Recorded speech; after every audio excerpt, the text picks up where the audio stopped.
ಭಾರತೀಯ ಗಡಿ ಭದ್ರತಾ ಪಡೆಯಲ್ಲಿ ಸೈನಿಕರಾಗಿ ಕರ್ತವ್ಯ ನಿರ್ವಹಿಸುತ್ತಿದ್ದ ನಾಗಮಂಗಲ ತಾಲೂಕಿನ ಮೈಲಾರ ಪಟ್ಟಣದ ಲೋಕೇಶ್ ಅವರು ಹೃದಯಾಘಾತದಿಂದ ನಿಧನರಾದ ಹಿನ್ನೆಲೆಯಲ್ಲಿ ಪಂಜಾಬ್ ರಾಜ್ಯದ ಪಠಾಣ್ ಕೋಟದಿಂದ ವಿಶೇಷ ವಿಮಾನದಲ್ಲಿ ಬೆಂಗಳೂರಿಗೆ ತಂದು ಬೆಂಗಳೂರಿನಿಂದ ಸಕಲ ಸರ್ಕಾರಿ ಗೌರವಗಳೊಂದಿಗೆ ಪಾರ್ಥಿವ ಶರೀರವನ್ನು ಗಡಿ ಭದ್ರತಾ ಪಡೆಯ ವಾಹನದಲ್ಲಿ ಕೃಷ್ಣರಾಜಪೇಟೆ ಪಟ್ಟಣದ ಹೇಮಾವತಿ ಬಡಾವಣೆಯಲ್ಲಿ ವಾಸವಾಗಿದ್ದ ಮನೆಗೆ ತಂದು ಸಾರ್ವಜನಿಕರ ದರ್ಶನ ನಂತರ ಮೈಲಾರ ಪಟ್ಟಣಕ್ಕೆ ಕೊಂಡೊಯ್ಯಲಾಯಿತು.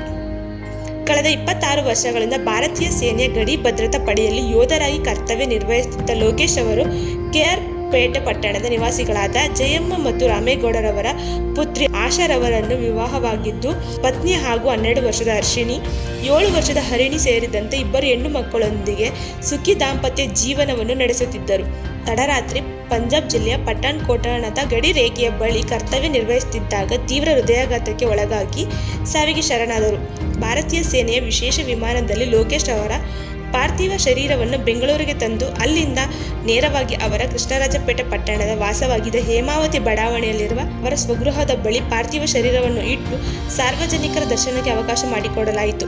ಈ ಸಂದರ್ಭದಲ್ಲಿ ತಾಲೂಕಿನ ಮಾಕವಳ್ಳಿ ಗ್ರಾಮದ ಜನಸಂಪರ್ಕ ಸಭೆಯಲ್ಲಿ ಭಾಗವಹಿಸಿದ ಶಾಸಕ ಮಂಜು ಅವರು ಆ ಸಭೆಯನ್ನು ಅರ್ಧಕ್ಕೆ ಮುಟ್ಟುಗೊಳಿಸಿ ಕೆಆರ್ ಪೇಟೆ ಪಟ್ಟಣಕ್ಕೆ ಆಗಮಿಸಿ ವೀರ ಯೋಧರಾದ ಲೋಕೇಶ್ ಅವರ ಪಾರ್ಥಿವ ಶರೀರಕ್ಕೆ ಪುಷ್ಪಮಾಲೆ ಹಾಕಿ ಅಂತಿಮ ನಮನ ಸಲ್ಲಿಸಿದರು.